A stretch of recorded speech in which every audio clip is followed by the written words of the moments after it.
سلام به همه دوستان، به کانال تیوی کلاب خوش اومدید. امیدوارم هر جا که هستید حال دلتون عالی باشه. امروز میخوام دوباره یه فیلم مثبت 18 دبیرستانی بهتون معرفی کنم. فقط قبل از هر چیزی لطفاً چنل رو ساب کن و زنگوله بغلش هم فعال کن تا ویدیوهای بعدی رو از دست ندید. خب بدون هیچ معطلی بزنید بریم سراغ ویدیو. فیلمی که میخوام بهتون معرفیش کنم امریکن پای یا قوانین دخترانه است، محصول سال 2020. داستان فیلم درباره 4 تا دختر جذابه که دوستای صمیمیان و دارن سال آخر دبیرستان رو میگذرونن. دخترها میخوان یه خوشگذرونی خفن برای دبیرستانشون داشته باشن. حالا دبیرستانای ما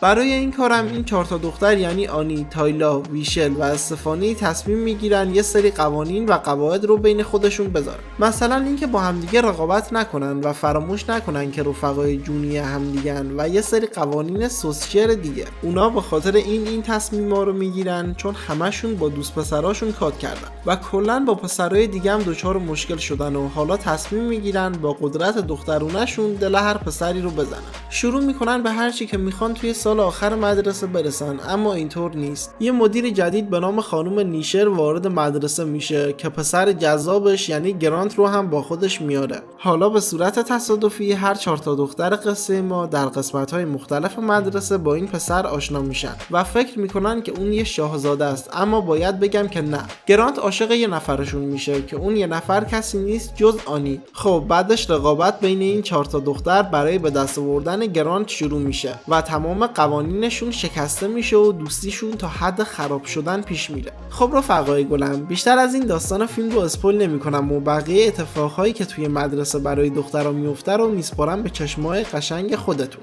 اما قبلش بگم که توی یه تیکه از این فیلم آنی با دوست پسر سابقش میخواد یه رابطه رو برقرار کنه که یهو ننه باباش سر میرسن و موچشو میگیرن. در آخر درباره این فیلم باید بگم که خیلی سرگرم کننده است و کمدی و مثبت 18 است. من خودم از این فیلم خوشم اومد. امیدوارم شما هم دوست داشته باشید. دوستای گلم، مرسی که این ویدیو رو تماشا کردید. لایک و ساب فراموش نشه. تا ویدیوهای بعدی خدا نگهدار. دوستتون دارم شدید، به مدت مدید. خداحافظ.